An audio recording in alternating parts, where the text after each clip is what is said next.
Hello students, I'm Himani Sharma, your UGC NET Paper 1 educator.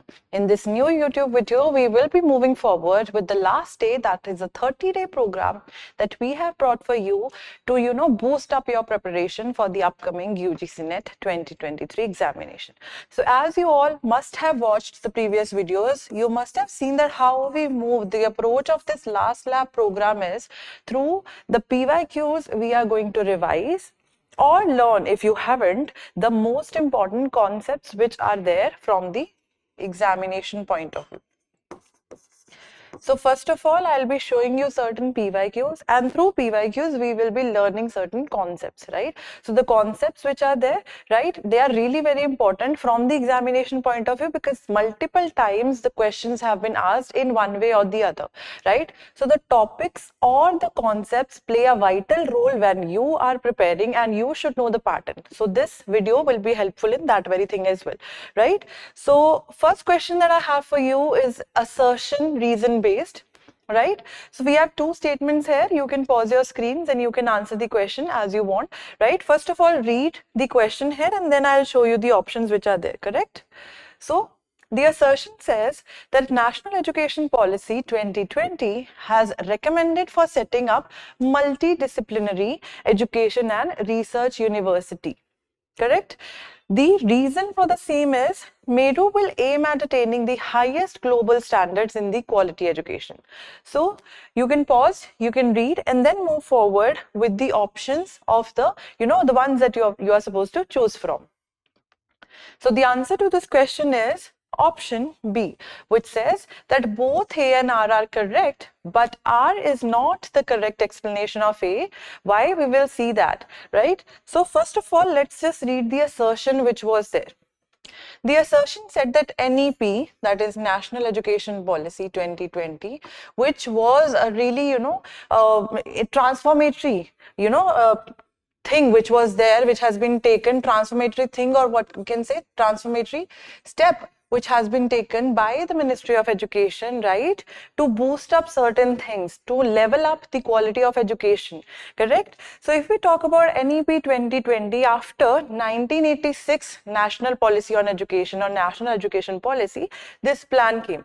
Right, so it has recommended for setting up multidisciplinary education and research universities, which are known as MERUs, correct? So if you see this very thing, MERU, written in the question paper, now you all know that what does it stand for, correct? So this is a key theme in National Education Policy, that what multidisciplinary approach should be there.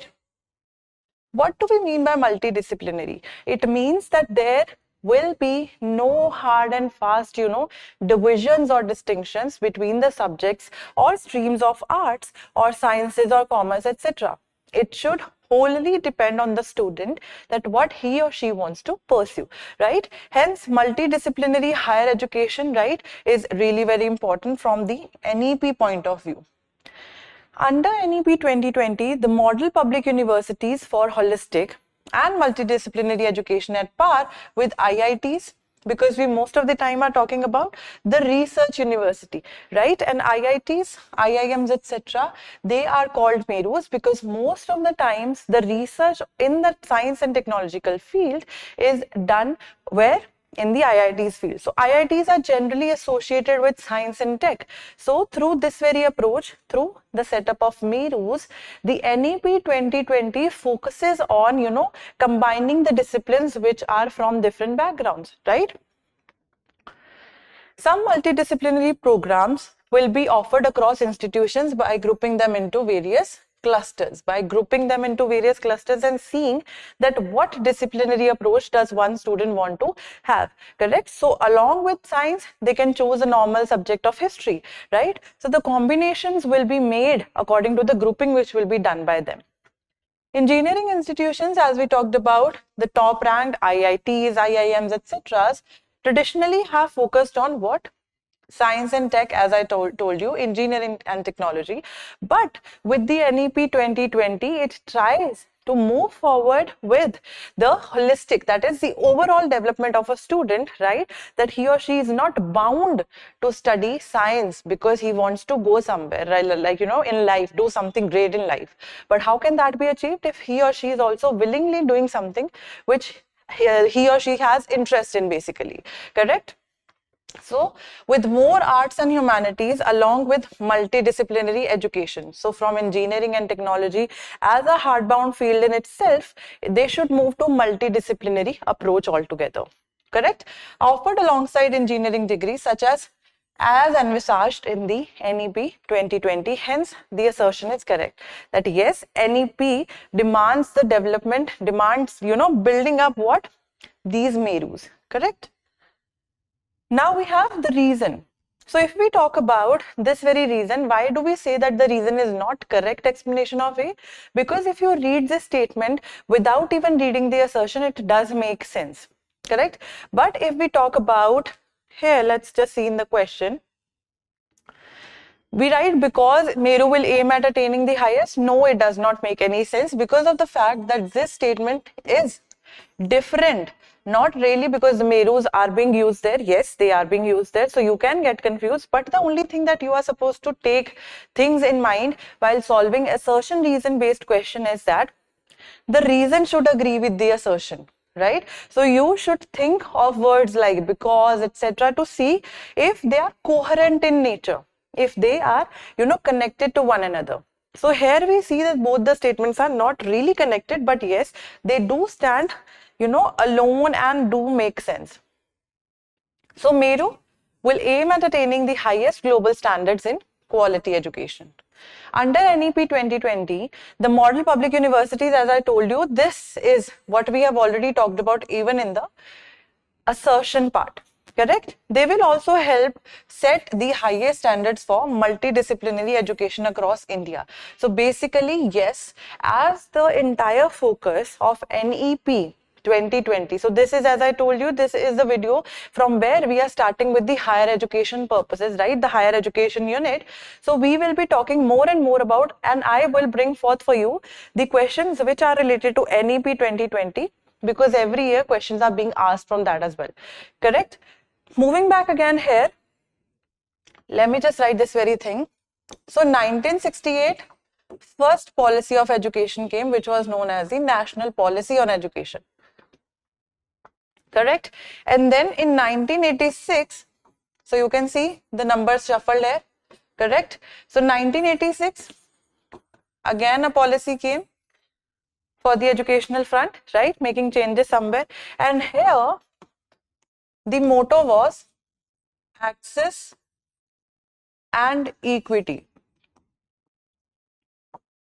in the 1986 one. What does it mean now? It means that the 1986 policy focused more on the access of education for everyone or to everyone, and the equitable share, that every person has the fair share of resources in the educational front. So this was the motto for what? In the 1986 policy. Now after so long that in 2020 we had this new National Education Policy, which came in the year what? 2020, right? So the motto for this very thing was quality education.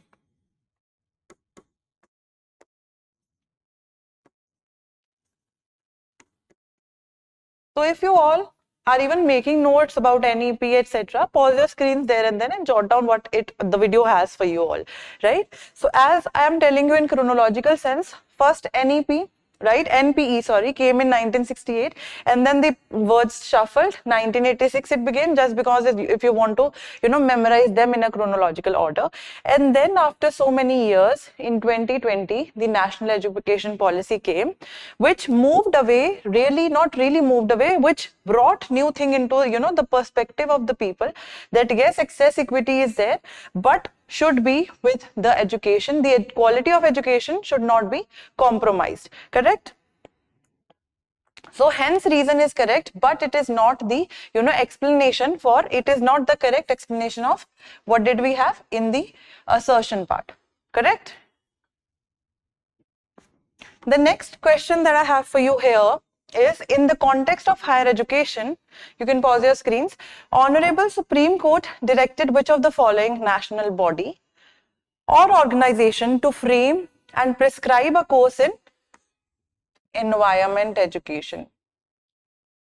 The answer to this question is option A, that is UGC.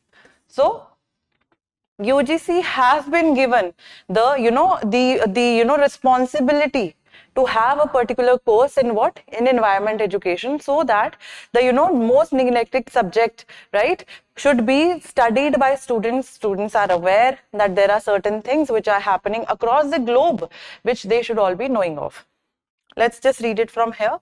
The UGC of India is a statutory body set up in 1956. So these are certain important things. If you are jotting down, making down notes, you can. Charged with coordination, determination and maintenance of standards of higher education. Correct? So this is the basic definition of what are the objectives of the governmental or the statutory body UGC. Correct? After independence, the UGC was set up in 1948 under the chairmanship of whom? S. Radhakrishnan, Dr. Sarvapalli Radhakrishnan, and it recommended that the UGC be reconstituted on the general model of University Grants Commission of the UK. So, a very important, factual information that we have here is that from the UGC of UK, they have taken up this very thing to form a different body, governmental body, which will deal with the higher education spectrum, which is related to what? The UGC, right? The UK's UGC is the body which has been from where they have taken up the inspiration. Correct? The UGC was formally established in November 1956 by an act of parliament as a statutory body of the government of India. So we have talked about it already.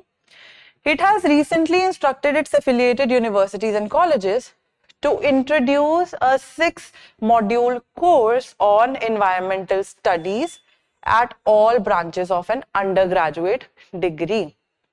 So basically, every person who is pursuing their bachelor's, they are supposed to have, they are supposed to study environmental education in one way or the other if they are studying in the bachelor's, right? So 6-module course is there basically. So this is yes, of course, the correct answer was UGC. Then we have the other options which we had were NCTE, that is National Council for Teacher Education, statutory body, central government, 1993, set up at 1993, right? So, set up in 1995, but the act was already passed in 1993. So, the talk of having a different organization or a different body for the teachers' education was already going on in the 1993. So, a draft was already prepared, but in 1995 then, after the drafting and the bill passing, etc., in 1995 it was passed. It was set up to formally oversee standards, procedures and processes in the Indian education system which are related to what? Which are related to the teacher education. Correct? Then we have NCERT, the National Council of Educational Research and Training. An important thing to note down, autonomous organization of the Government of India, which was established in 1961 as a literary, scientific and charitable society under the Societies Registration Act.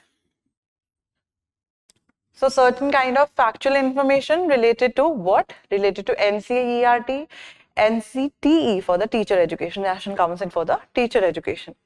Then we have AICTE, All India Council for Technical Education. As the name only suggests, technical education. Then it is also a statutory body and a national level council for what? For technical education. Department of Higher Education is the one which is the governing body here, and it was established in November 1945, first as an advisory body, and then it was converted to a statutory body. Correct? Then it is responsible for proper planning and coordinated development of the technical education. So sometimes in the UGC NET examination, what they ask is that what body is related to what type of education. So for instance, we have NCERT for school education, so on and so forth, and I will for sure will be bringing certain questions which are related to you knowing the different bodies and the different kinds of schooling or the different kind of education which they provide. So basically, if we talk about the AICTE part, as the name also suggests, that technical education is the responsibility of this governing body. Correct? So the correct answer is UGC. For the, as we talked about, for the spread of environmental education in undergrad, that is in the bachelor's. Then we have statement based questions. Statement 1 says, the Hansa Mehta committee made a recommendation that there is a need to make differentiation in the curriculum on the basis of sex.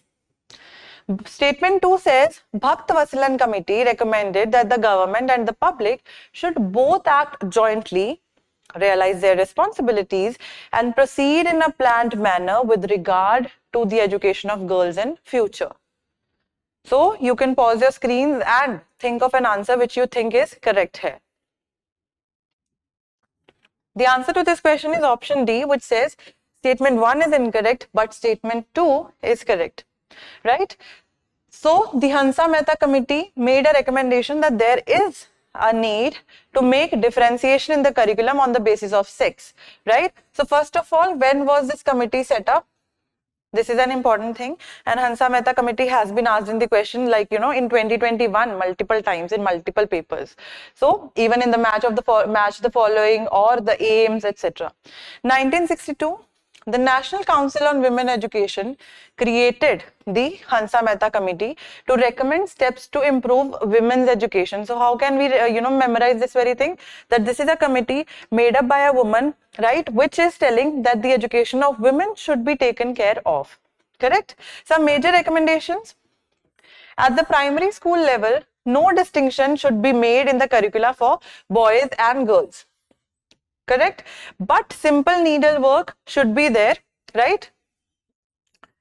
Cooking, music, dance should be introduced. So Hansa Mehta committee, they made this very thing clear that yes, boys and girls, all of them are supposed to be treated equally, but yes, women's education should be, as it is the one, which has not been taken care of. So a step should be taken care of, yes, and home science courses, etc. should be introduced as much as for boys, as much they are available to the girls, for the fact that there is no distinction on the basis of sex which is there. Correct? Both for boys and girls, to remove gender stereotyping from the tender minds of children, right? Home science should be included as a part of the common core curriculum for boys and girls up to the 8th grade, right?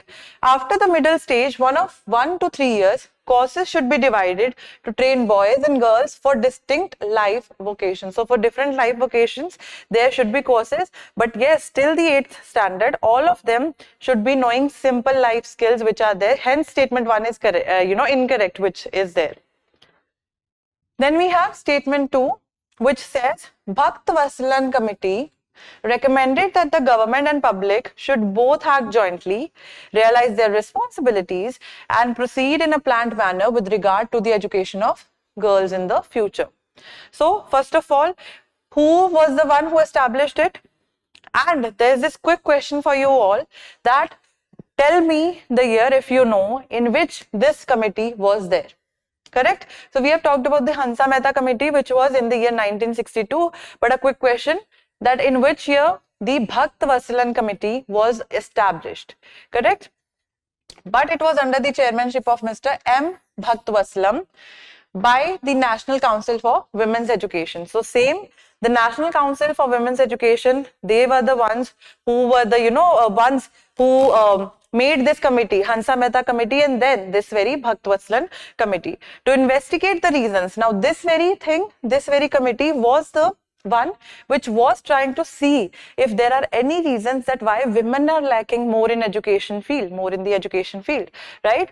The lack of public support for girls' education, particularly in the rural region. So they can ask, like, if which type of committee talks about the lack of education of girls and through the people's perception of them especially in the rural times? So the answer is Bhaktavasalam committee. So major recommendations are, when it comes to girls' education, the government and the general public should work together and proceed in a systematic manner. And there has this been foundation, right, which has been there, that women are supposed to do only the household chores, etc. That should not be the one which is there. By because of the fact that if even Hansa Mehta committee is telling the to remove the distinction between which is there between the boys and the girls, right, this committee is trying to change the mindset of the people, especially in the rural areas, saying that yes, as much as the education is required for a boy to be there and to proceed in his life and succeed in his life, so much so is the case with the girl. The second recommendation, at the primary level, co-education. So co-ed schools should be there, right? So that this foundation of the girl just remaining in home and etc., not talking to boys, this can be, removed. The establishment of women's social education centers in rural areas. Incentives like reservation of seats in training institutions for women, so that yes, women can enroll there, as well as appealing remuneration, housing quarters, transportation should be promoted to increase the participation of girls. So as this committee was mostly talking about the lack of or the reasons for the lack of girls' education, hence it was focusing or trying to provide everything which would be there so that the women or the girls can participate more in the educational field for their higher education purposes. Correct? Hence statement 2 is correct. The next question, an easier one, which has been talked about multiple times if you would have watched the previous videos, right?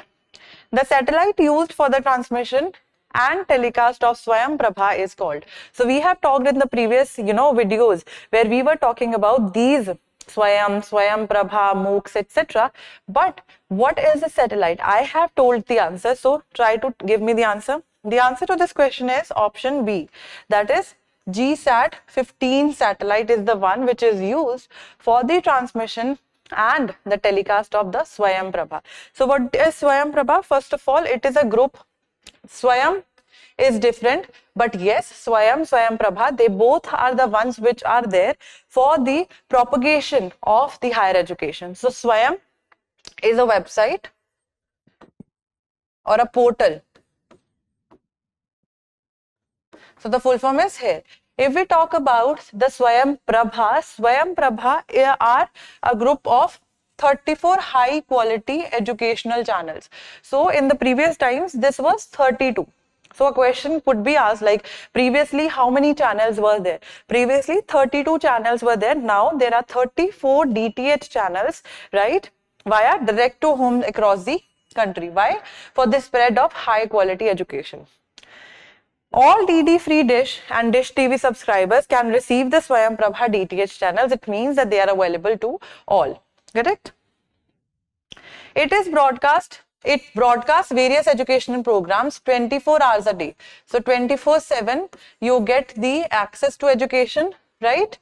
Includes curriculum based content on a variety of subjects from NCERT to IGNOU to anything which is there, NPTEL, all kinds of educational programs are there and they are telecasted on what? On the DTH. This is primarily intended to make high quality instructional resources available in distant places, because at certain point of time where people won't be having phones or desktops, they should or they must be having TVs. So from the TVs, the education should also be imparted to students who are lacking on resources, right?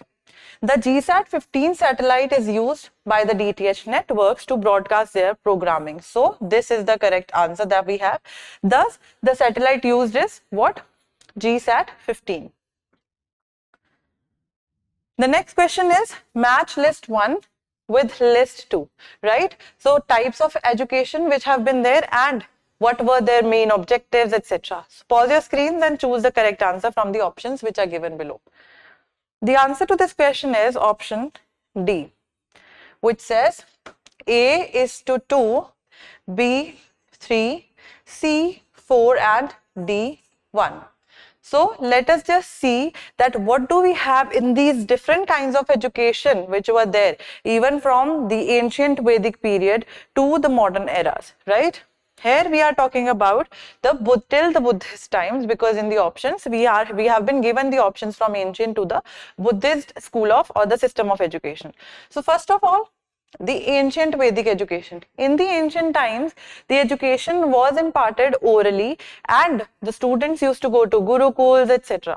Correct? Under the systems, the gurukuls laid emphasis upon knowledge, obtaining of experience, and students exhibited the knowledge obtained through discourses, find discussions conducted in a concourse of scholars. So basically what used to happen in the Vedic times was that people, the students used to come in gurukuls, renouncing their previous, as in like, their lives which are there. And there were 4 ashrams which were there.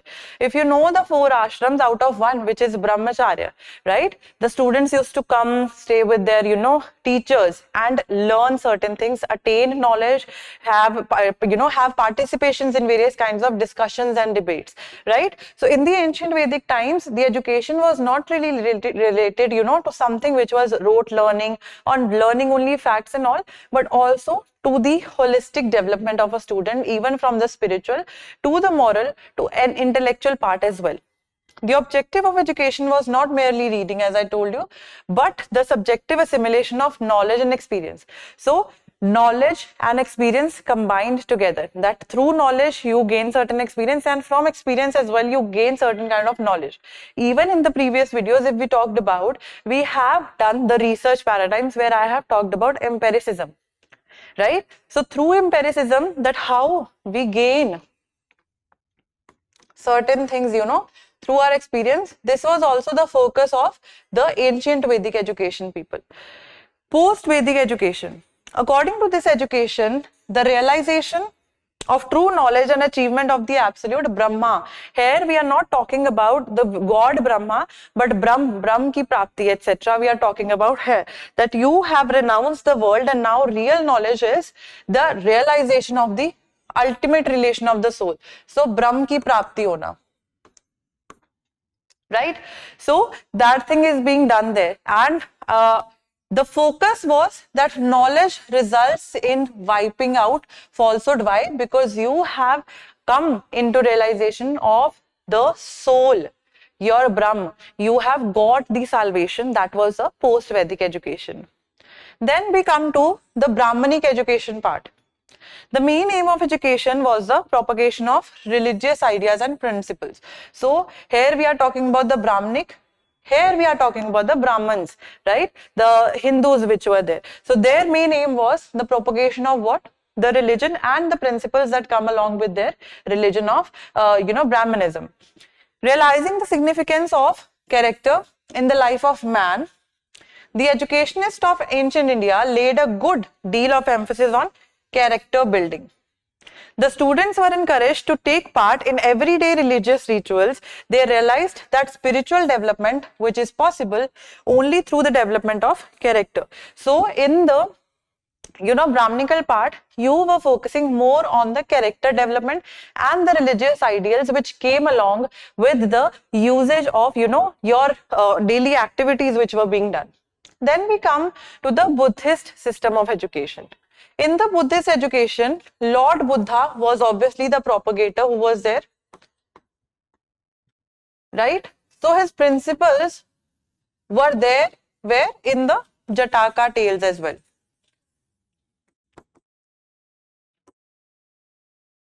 And even from distant areas, distant lands, people use, even there were certain Chinese scholars who used to come and visit the Buddhist viharas to get education which was there. Originally taught by Lord Buddha, and its key characteristic is that it is monastic, that you are supposed to renounce the world, you are supposed to be a monk living in a monastery, and inclusive of all castes, because of the fact that why people were the ones who gained, who were the ones who changed or have their conversions done to the Buddhism part, was that because Buddhists accepted all castes. There was no caste distinction which was there. This education system has a broad and positive vision of teaching. Students belonging to all castes, religions, races were welcomed with equality in the Buddhist education system. So, equality was the foundation of the student-teacher relationship because of the fact that caste or class discrimination was removed entirely. The next question is, the Indian Council for Social Science Research was established for what? So these are certain, reasons which are there. You are supposed to choose amongst the 5 of them. The answer to this question is option B, which is B and C. So these are the 2 options which are correct. So if you talk about, the name is given here even in the, statement which is provided to us here in the question. So of course, if it is an Indian Council for the Social Science Research, it will be talking about research or promoting research in social sciences, correct? And enhancing quality of education through the social science as a discipline. Let's just read here. The Government of India founded the IECSSR. Now you know the full form of this very thing, Indian Council on Social Science Research, in 1969. To support what? To support social science research in the country. So activities are listed here below. To promote, so these are certain aims which are related to the ICSSR, right? So amongst the 5 of them, only 2 were correct.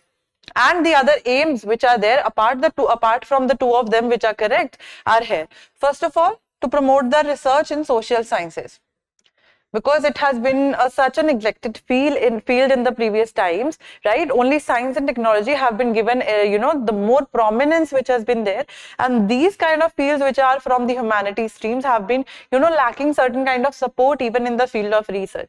Hence, for the promotion of research in the social sciences, this thing was established. Examine the status of social science research and offer guidance if required. Identifying the areas where social science research should be fostered. So basically, they are promoting the social science research.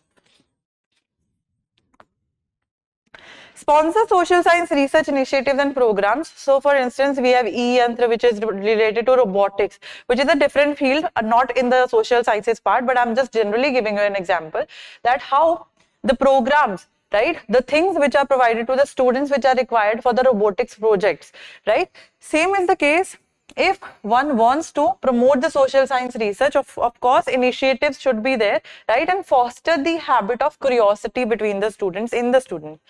Enhancing the quality of social science as a discipline altogether.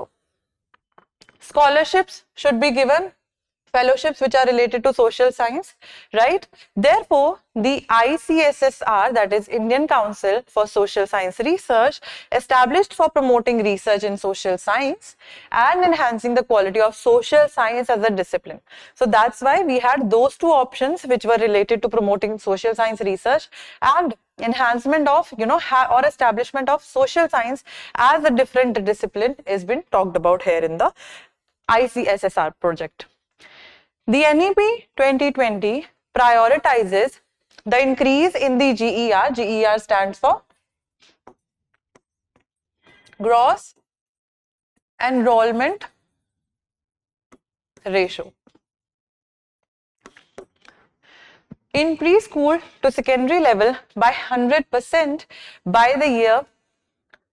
The answer to this question is option B, which is 2030. So by 2030, the GER should be 100% when it comes to preschool to the secondary school sphere part, right? On July 29, 2020, the Government of India announced the new National Education Policy, which we know as NEP 2020. This proposes the fundamental changes in the framework of education at various levels throughout the country. And it replaces the previous education policy which was adopted in 1986. So now you know 1968, 1986 again, and then 2020. Correct? Establishes the framework for transformational reforms which are there in the country's school and higher education system. So basically, you are supposed to take the NEP 2020 is taking a step forward to make certain changes which are transformatory in nature for the education part.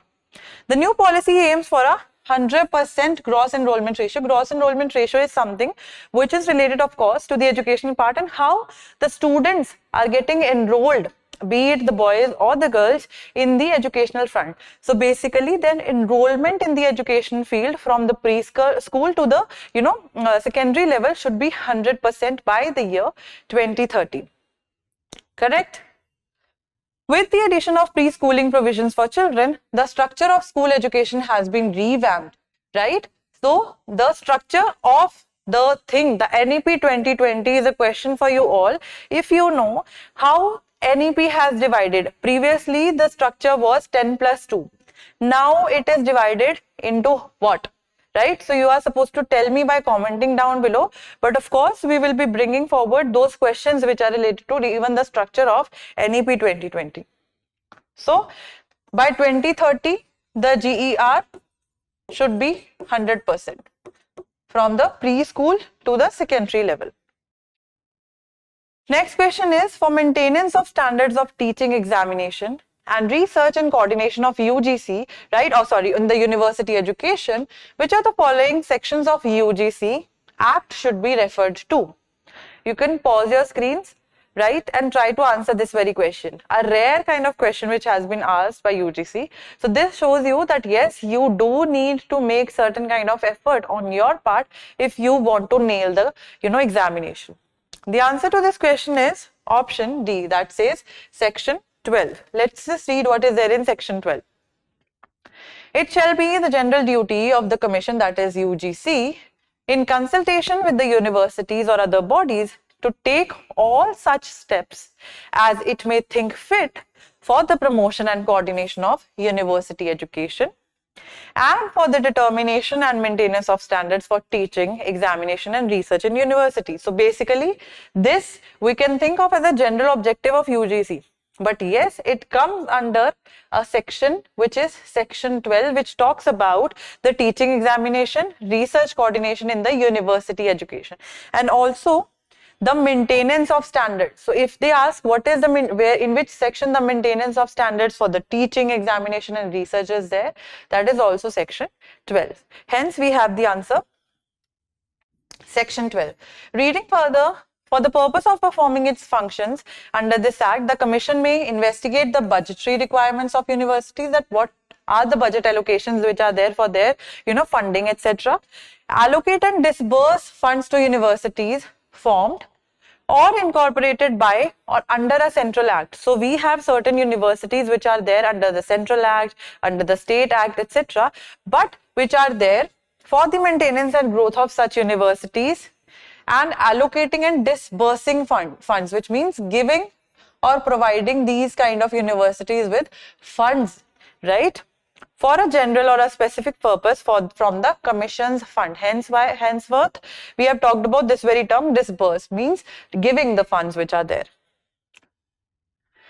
Next we have, who among the following was the chairman of the UGC or UEC, that is the 1948. So in 1948, University Grants Commission was talked about, right? So it was then known as UEC or UGC, that is committee, not a commission. The answer to this question is option D, that is Dr. Sarvapalli Radhakrishnan, right, was the chairman of UEC or UGC. So UGC previously was known as UEC, correct? That is University Education Commission, also known as Radhakrishnan Commissions. So students, you need not worry. We also will be talking about different kinds of commissions in the chronological sense when it comes to the UGC NET examination, right? So here, first of all, we are just talking about, because we are talking about UGC, right? So UGC 1948, if we talk about, it has been talked about by whom? Dr. Sarvapalli Radhakrishnan. In August 1949, the commission issued a report. Then it included a number of significant recommendations on various aspects of higher education, that why higher education is important, etc. The responsibilities are no longer limited to the two basic functions of teaching and knowledge advancement. So the things Dr. Sarvapalli Radhakrishnan told, that the responsibilities are not merely just related to the two fields which are there. So This commission had a total of 10 members. So, as I told you, UGC was headed, this very thing, the 1948 Radhakrishnan Commission was something which was related, which or we can say which was talking about, right, the UGC establishment, correct? Then we have match list with list 2, again a question. So you can all pause your screens there and see what do we have for the value development stages and their descriptive features. I have caught cold, so please don't mind. So yeah, the answer to this question is, these are the options. The answer to this question is option A. That is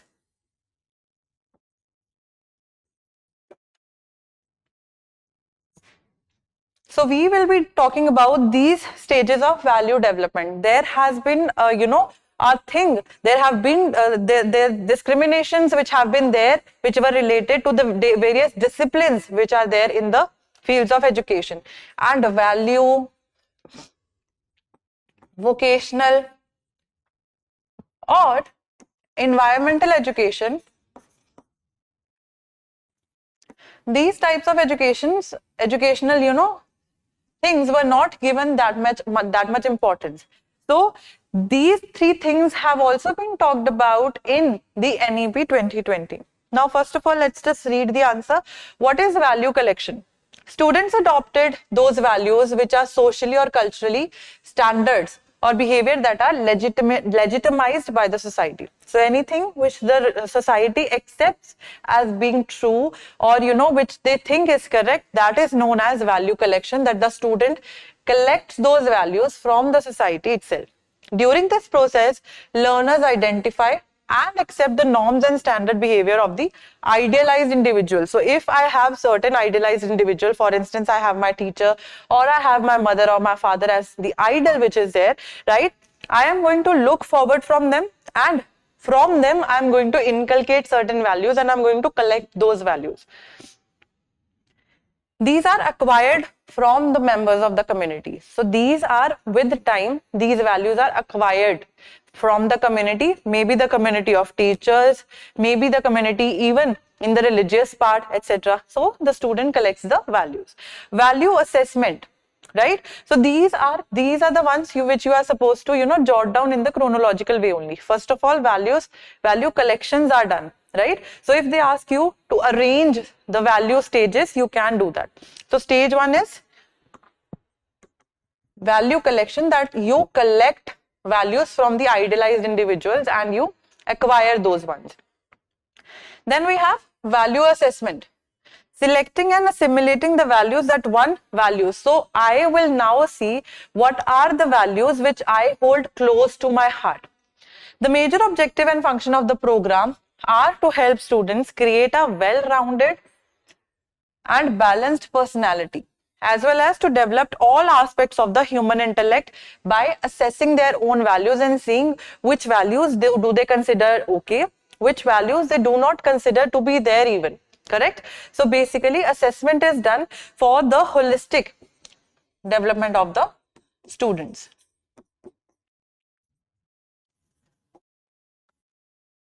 Correct? Then we have value clarification or values clarification, which is stage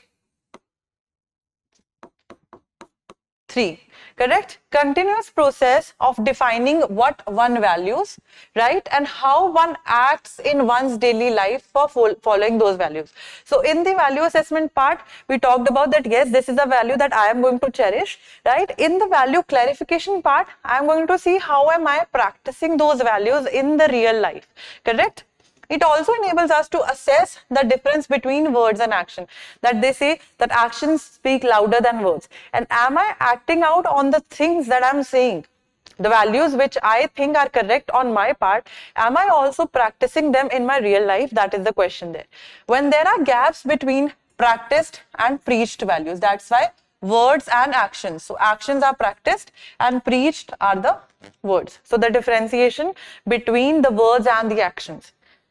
Then value consolidation, that is stage 4. Learners combine several values in a single, and the behavior of the student can be predicted.